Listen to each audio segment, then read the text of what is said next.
അധ്യായം അതിന്റെ 7-ാമത്തെ വാക്യം.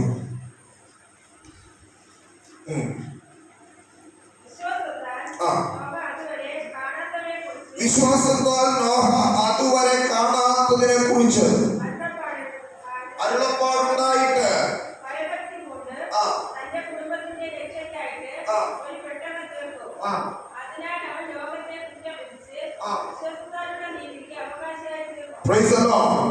എബ്രായ ലേഖനകർത്താവ് 11-ാം അധ്യായത്തിൽ വിശ്വാസ വീരന്മാരെ കുറിച്ച്, വിശ്വാസത്തെ കുറിച്ച് സവിസ്തരം എഴുതി വന്നിട്ട് 7-ാം വാക്യം എത്തിയപ്പോൾ പറയുകയാണ്, വിശ്വാസത്താൽ നോഹ അതുവരെ കാണാത്തതിനെ. ഇന്ന് രാവിലെ ശ്രദ്ധിച്ചു കേൾക്കണം. ഇന്ന് വരെ കാണാത്തതിനെ കുറിച്ച് ദൈവത്തിന് അരുളപ്പാട് തരും. ഇന്ന് വരെ മറ്റാരും കേട്ടിട്ടില്ലാത്ത ചില നന്മകൾ. നിങ്ങൾക്ക് എത്ര പേർക്ക് അതിന്റെ ഗൗരവം മനസ്സിലാക്കില്ലെന്ന് അറിഞ്ഞുകൂടാ. ഇന്നലെ വൈകിട്ട് ഒരുപാട് താമസിച്ച ഞങ്ങൾ എത്തിയത്. ഹല്ലേലൂയ. ഒരുപാട് ക്ഷീണത്തോടെ വന്നത്. പക്ഷെ രാത്രി കിടന്നിട്ടും എനിക്ക് ഉറങ്ങാൻ പറ്റുന്നില്ല. ഞാൻ രാത്രി ഏകദേശം 12 മണി കഴിഞ്ഞപ്പോൾ വീണ്ടും എഴുന്നേറ്റ് ഈ വചനവുമായി ദൈവസന്നിധിയിൽ ഇരുന്നു. ഹല്ലേലൂയ. ഏകദേശം 3-3:30 ആയപ്പോഴാണ് ഞാൻ കയറി കിടന്ന്. ഹല്ലേലൂയ. ഞാൻ ഈ വചനവുമായി ദൈവസന്നിധിയിൽ ഇരുന്നപ്പോൾ എനിക്ക് ബോധ്യമായ, എന്നെ ധൈര്യപ്പെടുത്തിയ ഒരു ചിന്ത പറയട്ടെ. ഇതുവരെ കാണാത്ത ചില കാഴ്ചകൾ, ഇതുവരെ അനുഭവിക്കാത്ത ചില വിടുതലുകൾ കർത്താവ് നമുക്ക് നൽകി തരും. എങ്ങനെ? വിശ്വസിക്കുന്നെങ്കിൽ. അതല്ലേ വായിച്ചേ? നോഹ അതുവരെ കാണാത്തതിനെ കുറിച്ച് അരുളപ്പാടുണ്ടായിട്ട്. അപ്പൊ അതുവരെ കാണാത്ത, തന്റെ ആയുസ്സിൽ അതുവരെ കണ്ടിട്ടില്ലാത്ത ഒരു കാര്യമാണ് മഴ എന്നത്. നോഹയുടെ കാലം വരെ, ആ കാലം വരെ എന്തില്ല ഭൂമിയില്? മഴയില്ല. അങ്ങനെ ഇരിക്കുന്ന സമയത്താണ് യഹോവയായ ദൈവം പറഞ്ഞ് ദേശത്ത് മഴ പെയ്യാൻ പോവുക. മഴ എന്തെന്ന് പോലും കേൾവിയില്ലാത്ത കാലത്ത് കാണാത്തതിനെ വിശ്വസിച്ച നോഹ അരാരാത്ത് പർവ്വതത്തിൽ ഉറച്ചു. അവൻ മറ്റുള്ളവരെ പോലെ ചത്തുപൊങ്ങിയില്ല, മറ്റുള്ളവരെ പോലെ തകർന്നു പോയില്ല. കർത്താവിനെ വിശ്വസിച്ച, ദൈവശബ്ദം കേട്ട നോഹ അരാരാത്ത് പർവ്വതത്തിൽ ഉറച്ചു. ഇന്നും ചരിത്ര ഗവേഷകർ അരാരാത്ത് പർവ്വതത്തിൽ, അതിന്റെ കൊടുമുടിയിൽ നോഹയുടെ പെട്ടകത്തിന്റെ അവശിഷ്ടങ്ങൾ കണ്ടെത്തിക്കൊണ്ടിരിക്കുകയാണ്. വിശ്വസിക്കുകയോ ഇതിനെ? നീ വിശ്വസിക്കുമെങ്കിൽ ഇതുവരെ കാണാത്തത് നമ്മുടെ ഈ തലമുറയിൽ നടക്കും. ഇതുവരെ കേൾക്കാത്തത് നമ്മുടെ ഈ തലമുറയിൽ നടക്കും. ഞാൻ ഒറ്റ കാര്യം പറയട്ടെ. ഹല്ലേലൂയ. 40 വയസ്സ് വരെ കൊട്ടാരത്തിൽ വളർന്ന മോശ 40-ാമത്തെ വയസ്സിൽ ഹല്ലേലൂയ കൊട്ടാരത്തിലെ സുഖസമൃദ്ധികളെല്ലാം വിട്ട് മരുഭൂമിയിലേക്ക് ഓടിപ്പോകുകയാണ്. ഓടിപ്പോയ മോശ ഹല്ലേലൂയ 40 വയസ്സ് കഴിഞ്ഞ് 80-ാമത്തെ വയസ്സോടടുക്കുമ്പോൾ ഇതാ ആടുകളെ മേച്ച് മേച്ച് മേച്ച് മേച്ച് ദൈവത്തിന്റെ പർവ്വതമാകുന്ന ഹോരേബ് വരെ എത്തി. മരുഭൂമിയിൽ പലപ്പോഴും ഹല്ലേലൂയ മരുഭൂമിയിലെ തീ അവൻ കണ്ടിട്ടുണ്ട്. പക്ഷെ അതുവരെ കാണാത്തൊരു തീ, അതുവരെ കാണാത്തൊരു കാഴ്ച മോശ കണ്ടിട്ട് അതെന്തെന്നറിവാൻ മോശ അടുത്തേക്ക് ചെന്നു. അതുവരെ കണ്ടിട്ടില്ലാത്തത്, അതുവരെ അറിഞ്ഞിട്ടില്ലാത്തത് എന്തെന്നറിയാൻ മോശ അടുത്ത് ചെന്നപ്പോ ഇതുവരെ കണ്ടിട്ടില്ലാത്ത ആ തീക്കകത്ത് നിന്ന് ഒരു പ്രത്യേക ശബ്ദം പുറത്തു വരികയാ.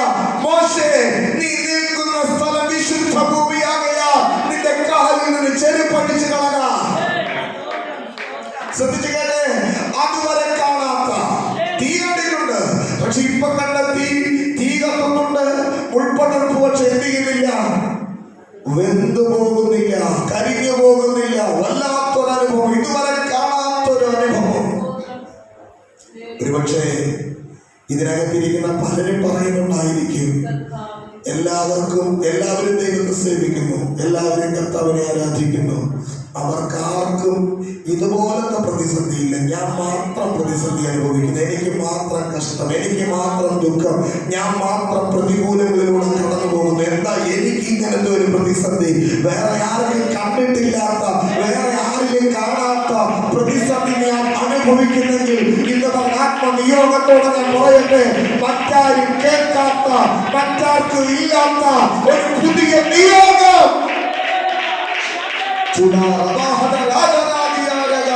വേറെ ആരും പ്രാപിക്കാത്ത ഒരു ദൈവിക നിയോഗം ഇന്ന് പകൽ പകരാൻ ദൈവത്തിന് പദ്ധതിയുണ്ട്.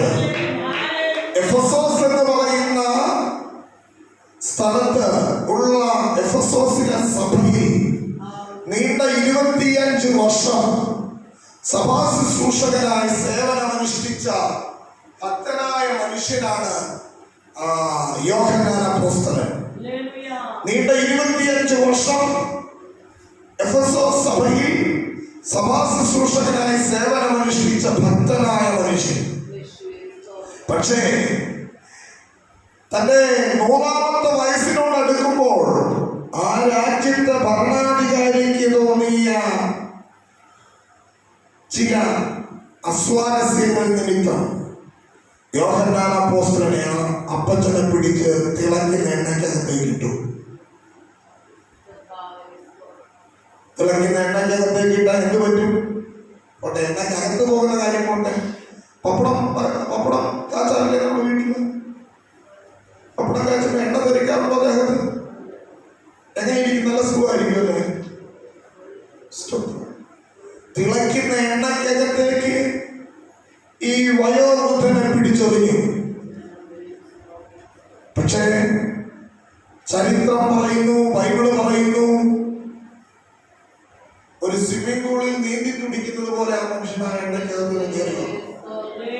അവിടെ പറയാൻ വയ്യല്ലോ.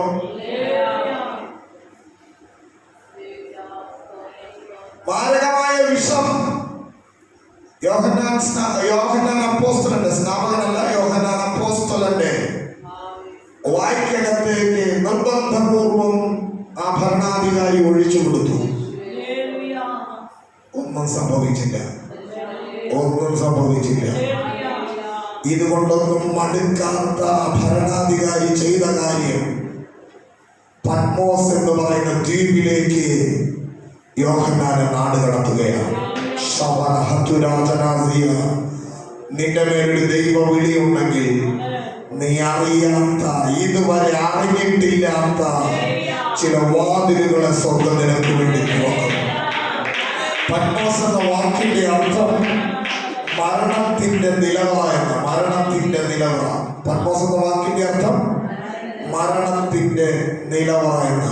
പക്ഷെ യോഹന്നാൻ അപ്പോസ്തലൻ പത്മോസിലെത്തിയപ്പോൾ മുതൽ മരണത്തിന്റെ നിലവറ വെളിപ്പാടുകളുടെ കലവറയായി മാറി.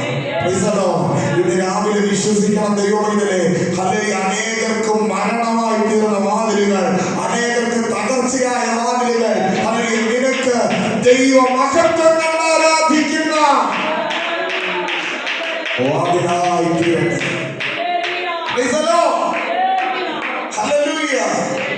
വെളിപ്പാട് പുസ്തകത്തിൽ വേഗത്തിൽ ഞാനത് പറഞ്ഞു പോകാം. വെളിപ്പാട് പുസ്തകം എത്ര അധ്യായമുണ്ട്? 26. ദൈവമേ, 2 അധ്യായം ദിശ എഴുതി ചേർത്തു. 22 അധ്യായം വെളിപ്പാട് പുസ്തകത്തിൽ 22 അധ്യായങ്ങളുണ്ട്. 22 അധ്യായങ്ങളിൽ ഹല്ലേലൂയ, വെളിപ്പാട് പുസ്തകം 1-ാം അധ്യായത്തിൽ നിങ്ങൾ നോട്ട് ചെയ്യുന്നവരിവിടെ ഉള്ളത് കൊണ്ട് ഞാനത് വേഗം പറഞ്ഞു പോകാം. വെളിപ്പാട് പുസ്തകം 1-ാം അധ്യായത്തിൽ ഹല്ലേലൂയ മഹത്വപൂർണനായ യേശുവിനെയാണ് കാണുന്നത്. ഹല്ലേലൂയ 2-3 അധ്യായങ്ങളിൽ ഹല്ലേലൂയ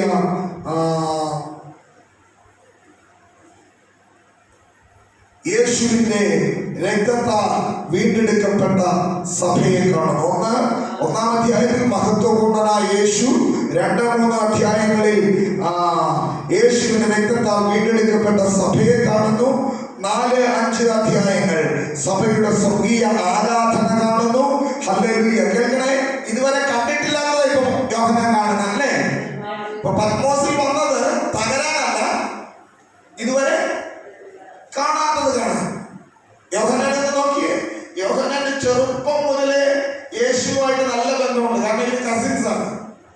യോഹന്നാനും യേശുവും കസിൻസ് ആണ്. അപ്പം ചെറുപ്പം മുതലേ യേശുവിനെ അറിയാം. 12 വയസ്സുള്ളപ്പോൾ അറിയാം.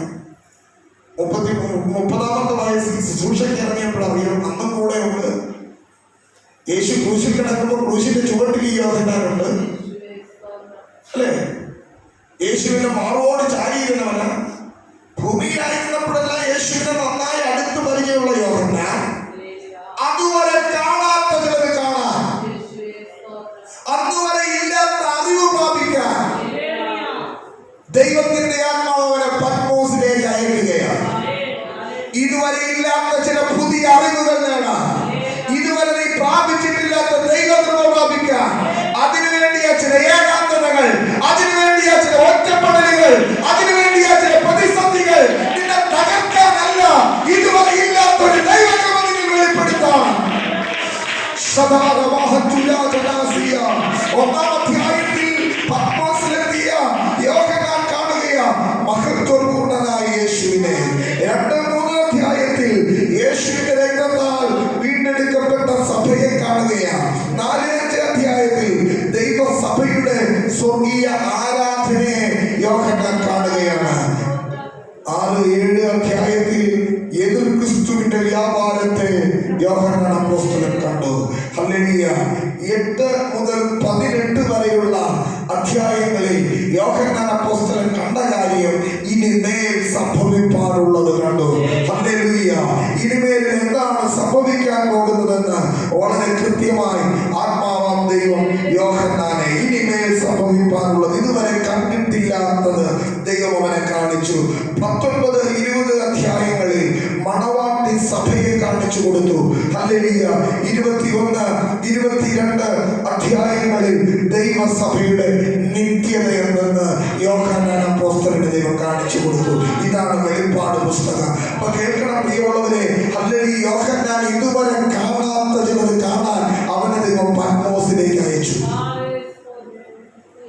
നമ്മുടെ ജീവിതത്തിൽ ഒരു ചെറിയ പ്രതിസന്ധി വരുമ്പോൾ, ഒരു ചെറിയ പ്രതികൂലം വരുമ്പോൾ പലപ്പോഴും നമ്മൾ നിരാശരാകാറുണ്ട്. അയ്യോ, എനിക്കെന്താ ഇങ്ങനെ, ഞാനെന്താ ഇങ്ങനെ, എന്താ എന്റെ ജീവിതം മാത്രം ഇങ്ങനെ? ഉത്തരവൊന്നേ ഉള്ളൂ, ഇതുവരെ നീ കണ്ടിട്ടില്ലാത്തത്. നിങ്ങൾക്ക് അതിന്റെ ഗൗരവം മനസ്സിലാകുന്നില്ല. ഇതുവരെ നീ കേട്ടിട്ടില്ലാത്തത്. അപ്പോസ്തലപ്രവൃത്തികളുടെ പുസ്തകത്തിൽ, ഞാൻ വാക്കുകൾ ചുരുക്കുകയാണ്. അപ്പോസ്തലപ്രവൃത്തികളുടെ പുസ്തകത്തിൽ 7-ാം അധ്യായം പഠിക്കുമ്പോൾ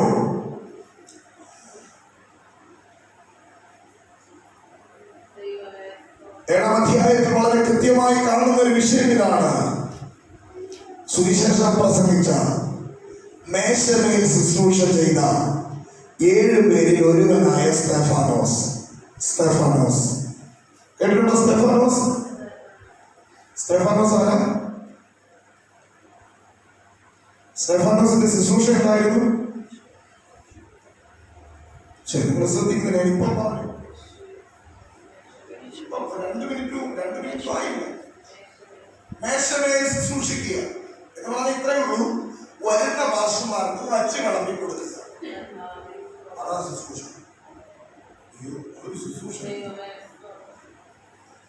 വരുന്ന ഭാഷമാർ വയറ് നിറച്ച് കഴിച്ച് എന്റെ നാടൻ ശൈലി പറഞ്ഞ ഏമക്കം വിട്ട് ഇതിന്റെ പുറകിൽ സ്തെഫാനോസ് എന്ത് ചെയ്യുക? അധ്വാനിക്കുക. ശക്തമായി വചനം പ്രസംഗിക്കുന്ന പൗലോസുണ്ട്, പത്രോസുണ്ട്, യോഹന്നാനുണ്ട്. അവരെ കൊണ്ട് ആരെക്കൊണ്ടും ചെയ്യാത്തത്, അവരാരും കണ്ടിട്ടില്ലാത്തൊരു പ്രത്യേക കാഴ്ച 7-ാം അധ്യായത്തിൽ, 6-ാം അധ്യായത്തിൽ, 7-ാം അധ്യായത്തിലൊക്കെ സ്തെഫാനോസ് കാണുകയാണ്. സ്തെഫാനോസ് പറഞ്ഞൊരു കാര്യമുണ്ടെന്ന് വേഗം ഒന്ന് വായിക്കാമോ? 7-ാം അധ്യായമാണല്ലോ അപ്പോസ്തലപ്രവൃത്തികളുടെ പുസ്തകം. ഞാനത് പറയണമെന്ന് ചിന്തിച്ചതല്ല, എങ്കിലും ഇതുവരെ കണ്ടിട്ടില്ലാത്തൊരു കാഴ്ച എന്നുള്ള വിഷയം വന്നതുകൊണ്ട് അതിനോടുള്ള ബന്ധത്തിൽ അതുകൂടെ പറഞ്ഞാൽ നന്നായിരിക്കുമെന്ന് തോന്നിയത് കൊണ്ട് പറഞ്ഞതാണ്. 7-ാം അധ്യായം അതിന്റെ 3-ാം വാക്യമാണ്. ഒന്ന് വായിച്ചോ. അപ്പോസ്തലപ്രവൃത്തി 7-ന്റെ വായിച്ചോ.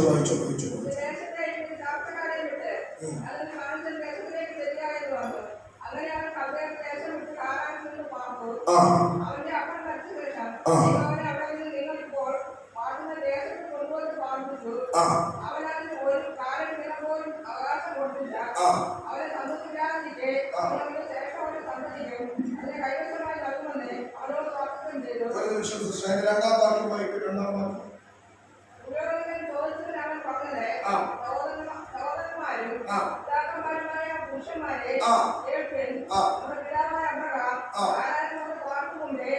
ഹാരാനിൽ അന്ന് വരെയുള്ള ചരിത്രം വെച്ച് യഹൂദന്മാർക്ക് അബ്രഹാം ഹാരാനിൽ വന്ന് പാർക്കുന്നതും മുതലുള്ള ചരിത്രം മാത്രമേ അറിയൂ.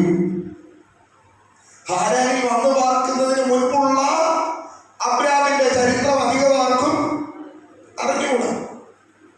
പക്ഷെ കൽദയ പട്ടണമായ ഊരിൽ നിന്ന് തേജോമയനായ ദൈവത്തെ കണ്ടിറങ്ങി വന്ന അബ്രഹാമിനെ കുറിച്ച് ശുശ്രൂഷയ്ക്ക് തയ്യാറായ സമർപ്പിക്കപ്പെട്ട സ്തെഫാനോസ് ദൈവം വെളിപ്പെടുത്തി. അങ്ങനെ ആരും കാണാത്ത വെളിപ്പാട് പ്രാപിച്ച സ്തെഫാനോസ് പ്രസംഗിക്കുകയാണ്. എന്താ പറഞ്ഞേ? മെസൊപ്പൊത്താമിയയിൽ ഇരിക്കുമ്പോൾ തന്നെ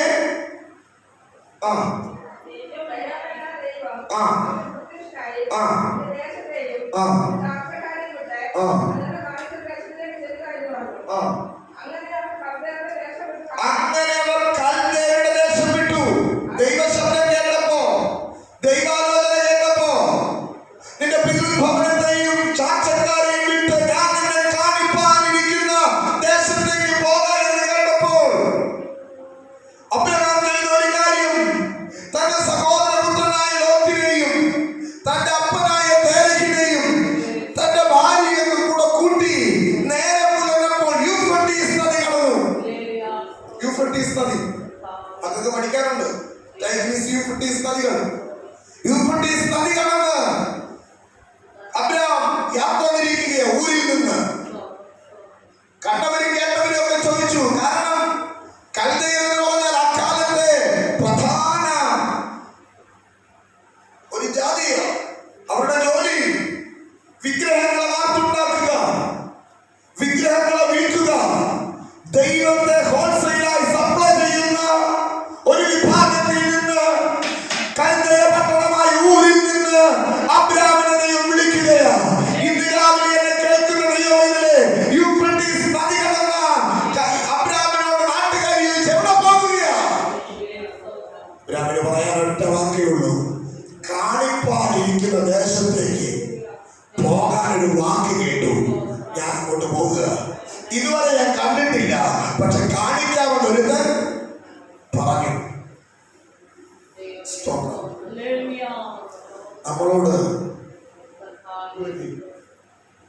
നമ്മളോട് നാളെ നേരം എടുക്കുമ്പോ സ്വർഗത്തിലെ ദൈവം പറയുക, ആദർശേ എഴുന്നേറ്റ് ഒരുങ്ങ, വണ്ടി എടുത്ത് പോ എന്ന് പറഞ്ഞ എന്ത് ചെയ്യും? എങ്ങോട്ടാ? എവിടെ പോകണമെന്നും കാണിപ്പാതിരിക്കുന്ന ദേശത്തേക്ക് പോയില്ല. നമ്മളാണെങ്കിൽ പോകില്ല. അബ്രഹാം അതിരാവിലെ എഴുന്നേറ്റ് പോകുകയാണ്. പോകുന്ന അബ്രഹാമിന് സംഭവിച്ച കാര്യം കേൾക്കണോ? ഹല്ലേലൂയ. ആ കൽദയരുടെ പട്ടണം വിട്ടിറങ്ങി തിരിച്ച അബ്രഹാം ആ ദൂത്, ആ വെളിപ്പാട് പ്രാപിച്ച സ്തെഫാനോസ് ഈ വിഷയം പ്രസംഗിക്കുമ്പോൾ എല്ലാവർക്കും അവനോട് കോപമുണ്ടായി. വരുന്ന ദിവസങ്ങളിൽ ഈ ഭാഗം നമുക്കൊന്ന് വിശദമായി ചിന്തിക്കാം. കോപമുണ്ടായി തുടർന്ന് സംഭവിച്ചത് എല്ലാവരും ചേർന്ന്, ഇവിടെ ശ്രദ്ധിച്ചേ, നിങ്ങൾ അങ്ങോട്ട് ശ്രദ്ധിച്ചേ, എല്ലാവരും ചേർന്ന് അവനെ കല്ലെറിയാൻ തുടങ്ങി. ആരെ? സ്തെഫാനോസിനെ. ആ വാക്കിലൊന്ന് വായിച്ചു നിർത്തണേ. 7-ാം അധ്യായം അതിന്റെ 57 മുതലുള്ള വാക്യങ്ങൾ. അവർ ഉറക്കെ നിലവിളിച്ചു, ചെവിപ്പൊത്തിക്കൊണ്ട് ഒന്നിച്ചവന്റെ നേരെ പാഞ്ഞു ചെന്നു. അവനെ നഗരത്തിൽ നിന്ന് തള്ളി പുറത്താക്കി കല്ലെറിഞ്ഞു. സാക്ഷികൾ തങ്ങളുടെ വസ്ത്രം ശൗൽ എന്നു പേരുള്ള ഒരു ബാല്യക്കാരന്റെ കാൽക്കൽ വച്ചു. കർത്താവായ യേശുവേ, എന്റെ ആത്മാവിനെ കൈക്കൊള്ളണമേ എന്ന് സ്തെഫാനോസ് വിളിച്ചപേക്ഷിക്കുകയും അവർ അവനെ കല്ലെറിഞ്ഞു. ശ്രദ്ധിച്ചു കേൾക്കണം. ഇതുവരെ കാണാത്തൊരു കാഴ്ച സ്തെഫാനോസ് കാണുകയാണ്, ശൗല് കാണുകയാണ്. ശൗലിപ്പോ സ്തെഫാനോസിന്റെ വസ്ത്രം, സ്തെഫാനോസിനെ കല്ലെറിയാമെന്ന് പറഞ്ഞ വസ്ത്രം സൂക്ഷിച്ചിരിക്കുകയാണ്. കല്ലേറുകൊണ്ട് എല്ലാവരുടെയും മുഖമൊക്കെ കരിവാളിക്കും, കരിനീലിക്കും. പക്ഷെ സ്തെഫാനോസിന്റെ മുഖത്തേക്ക് ശൗല് നോക്കുമ്പോ ഇവന്റെ മുഖം എങ്ങനെയാ കാണുന്നേ? എന്റെ അവസാന വാക്യം എങ്ങനെയാ പറയുന്നേ? ഹല്ലേലൂയ. ആ ആ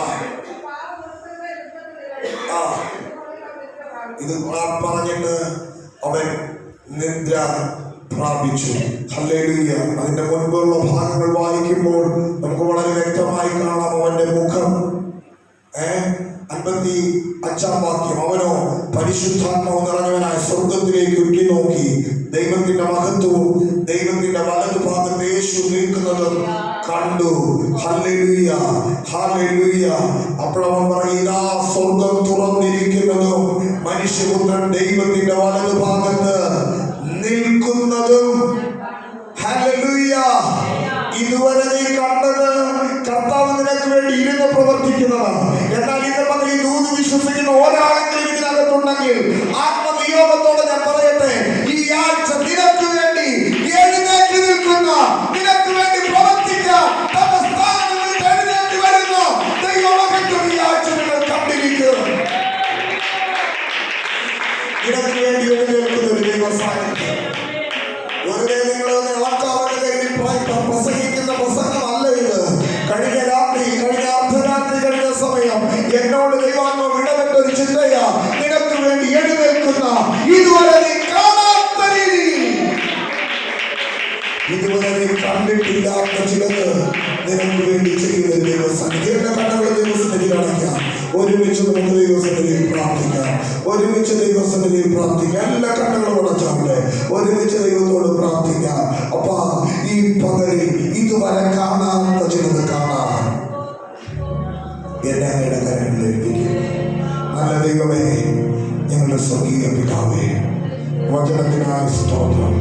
അവിടുത്തെ ആത്മാവ് ഞങ്ങളോട് വീണ്ടും സംസാരിക്കണം. ഈ വചനം പോലെ ഈ ആഴ്ച ഇതുവരെ കാണാത്ത ചില വിടുതലുകൾ, ഇതുവരെ കാണാത്ത ചില നന്മകൾ യേശുവിന്റെ നാമത്തിൽ ഈ ജനത്തിൽ വന്നു ചേരട്ടെ. അത്യുന്നതനായ ദൈവത്തിന്റെ നാമം ചൊല്ലി ഞങ്ങൾ ഈ ജനത്തെ അനുഗ്രഹിക്കുകയാണ്. സമാധാനത്തോടെ പറഞ്ഞയക്കണം. നടക്കുന്ന സന്ദർഭങ്ങളെ അനുഗ്രഹിക്കണം. യേശുവിൻ നാമത്തിൽ തന്നെ ആമേൻ. സകല ബുദ്ധിയും കവിയുന്ന ദൈവിക സമാധാനം നമ്മോട് നാം പ്രാർത്ഥിച്ച സകല വിഷയങ്ങളോടും വിശേഷ തുടർന്ന് നടക്കുന്ന സദസ്സുകളോടുകൂടെ കർത്താവിന്റെ രണ്ടാമത്തെ വരവിലേക്ക് ഇരിക്കുമാറാകട്ടെ. ആമേൻ. യേശു ക്രിസ്തുവിന്റെ പകൽക്കാലം